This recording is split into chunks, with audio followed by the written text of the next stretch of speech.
क्योंकि इस कार्यक्रम के माध्यम से मुझे भगवान की शक्ति और जो आध्यात्मिकता है उसमें हम सबको डुबकी लगाने का शुभ अवसर प्राप्त हुआ। और यह अवसर भी सच में ये भगवान की बिना कृपा के प्राप्त नहीं हो सकता। बहुत सारे लोग सोचते होंगे कि हम कांवड़ मेले में जाए, कांवड़ लेकर आए, लेकिन अवसर मां गंगा की कृपा से, भगवान महादेव की कृपा से कुछ ही लोगों को प्राप्त हो पाता है जिन पर मां गंगा की और भगवान शिव की कृपा होती है। भाइयों बहनों, इस अद्भुत आयोजन के लिए मैं हरिद्वार पुलिस सहित सभी प्रशासनिक अधिकारियों को बहुत साधुवाद देता हूं। पहले यहाँ अजय सिंह जी यहाँ के एसएसपी थे, तभी ये कार्यक्रम प्रारंभ हुआ था और ये अनवरत रूप से चल रहा है। भाइयों बहनों, भोले बाबा अपने नाम के अनुकूल ही बड़े भोले हैं। वे जल अर्पित करने से मात्र से ही अपने सभी शिव भक्तों की सभी मनोकामनाएं पूर्ण कर देते हैं। और श्रावण मास में तो ये जो भगवान की भक्ति का प्रभाव है वो अत्यधिक बढ़ जाता है। इसलिए सैकड़ों किलोमीटर, हजारों किलोमीटर से दूर दूर से चलकर हमारे सभी शिव भक्त कांवड़े धर्मनगरी हरिद्वार से गंगा का जल लेकर जाते हैं और अभिषेक करते हैं। और भोले बाबा की भक्ति में कितनी शक्ति है इसका अंदाजा इसी बात से लगाया जा सकता है कि बिना थके, बिना रुके, बिना विश्राम किए बम बम भोले के जयकारे लगाते हुए अपने गंतव्य की ओर निरंतर बढ़ते जाते हैं, निरंतर चलते जाते हैं। भाइयों बहनों, ये कांवड़ यात्रा न केवल श्रद्धा और आस्था का प्रतीक है, बल्कि ये हमें सेवा में पुण्य का भागीदार बनने का भी अवसर देती है। मुझे यह बताते हुए अत्यंत प्रसन्नता हो रही है कि इस वर्ष की अभी तक की यात्रा में 1 लाख से अधिक शिव भक्त कांवड़ियों ने अपने अपने गंतव्यों के लिए प्रस्थान कर लिया है। भाइयों बहनों, आज आदरणीय प्रधानमंत्री श्री नरेंद्र मोदी जी के नेतृत्व में विकास के साथ साथ संस्कृति के धर्मनगरी का भी काशी और अयोध्या की भांति अपने भव्य स्वरूप में दर्शन हो जाया करेंगे आगे चलकर। भाइयों बहनों, हमारी सरकार इस पवित्र धार्मिक और सांस्कृतिक यात्रा को और सुगम बनाने के लिए और सुरक्षित बनाने के लिए संकल्पित होकर काम कर रही है।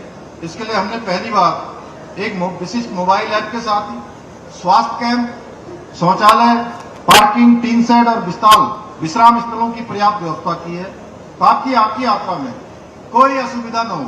साथ ही प्रशासन द्वारा यात्रा मार्ग एवं हरिद्वार क्षेत्रों में स्थित होटल और ढाबों पर गुणवत्तापूर्ण भोजन उपलब्ध कराने की मॉनिटरिंग भी की जा रही है। यात्रा के दौरान सुरक्षा के मजबूत इंतजाम किए गए हैं। धर्मनगरी की सीसीटीवी और ड्रोन कैमरों के माध्यम से निगरानी की जा रही है।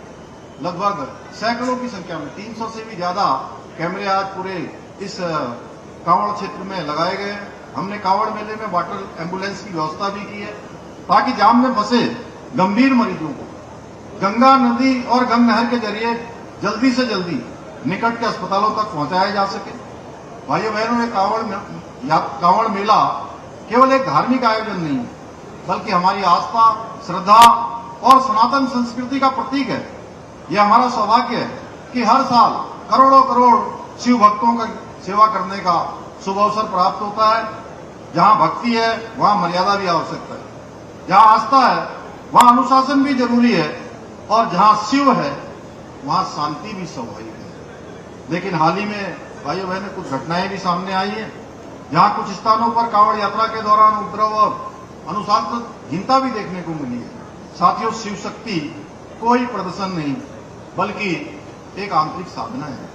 अभी मुझे मेरे पत्रकार मित्र पूछ रहे थे कि आपका क्या कहना है। मैंने कहा भाइयों बहनों, ये भगवान महादेव को जल अर्पित करने का, उनकी आराधना करने का ये पवित्र यात्रा है, पवित्र एक तरह से अनुष्ठान है।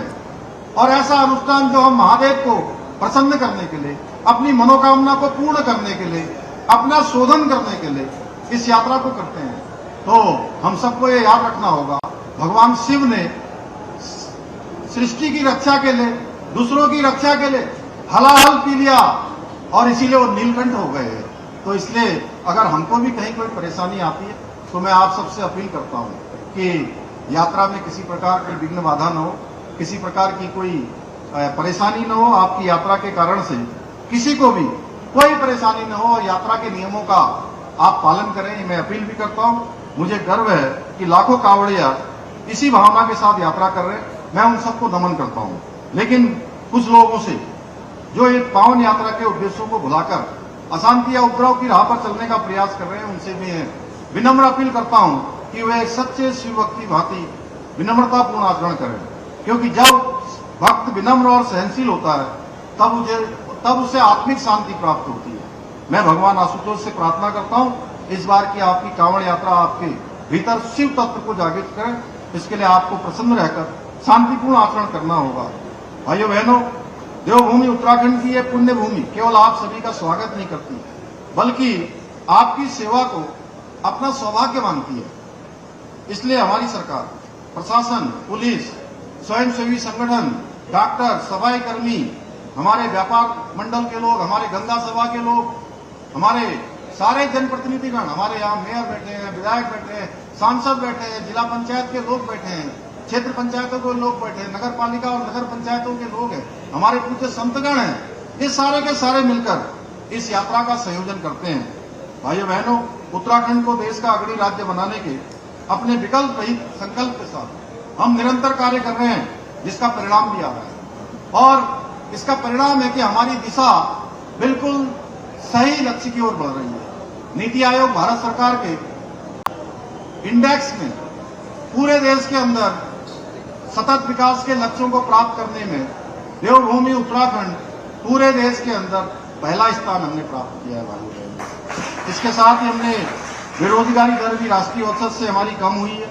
हमने नकल विरोधी कानून बनाया है, जिसके बनने के बाद 24,000 से अधिक नियुक्तियां अभी बिना किसी भ्रष्टाचार के, बिना किसी नकल के संपन्न हो गई हैं। भाइयों बहनों, और नकल माफिया आज जेल की सलाखों के पीछे हैं। हमने विकास के साथ साथ प्रदेश की संस्कृति के संरक्षण के लिए भी काम किया है। जहां हमने सख्त धर्मांतरण विरोधी कानून लागू किया है, दंगा विरोधी कानून लागू किया है, समान नागरिक संहिता का कानून लागू किया है, वहीं लव जिहाद, लैंड जिहाद और थूक जिहाद के खिलाफ भी हमने कठोर कार्रवाई सुनिश्चित की है।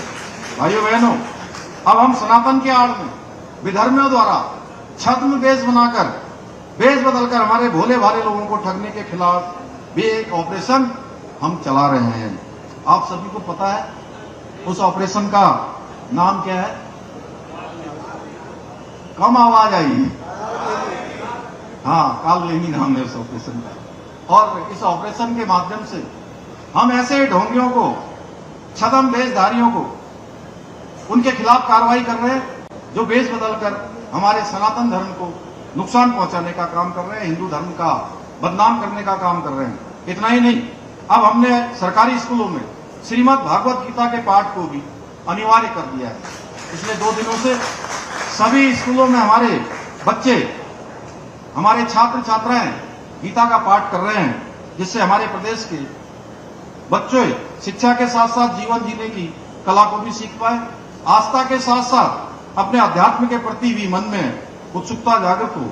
भाइयों बहनों, आपकी सुरक्षा और यात्रा की सुगमता के लिए प्रशासन ने जो दिशा निर्देश जारी किए हैं, मैं आप सबसे कहना चाहता हूं कि जारी किए गए दिशा निर्देशों का पालन अवश्य करें और इस यात्रा को सफल बनाने में अपना सहयोग प्रदान करें।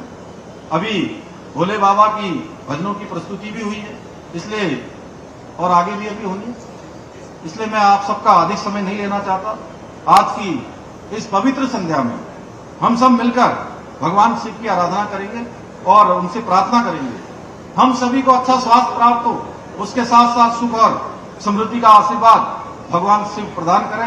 अंत में मैं आप सभी को विश्वास दिलाता हूं, यात्रा की व्यवस्थाओं की दृष्टि से आप सभी को किसी भी प्रकार की असुविधा नहीं होने दी जाएगी।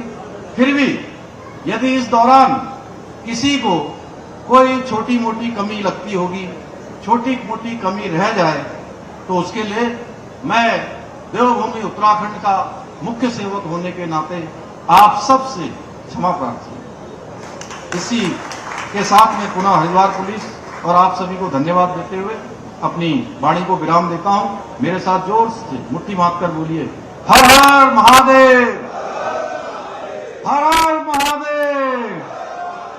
मैं बोलूंगा हर हर, आप बोलेंगे बम बम। हर हर, हर बहुत बहुत धन्यवाद।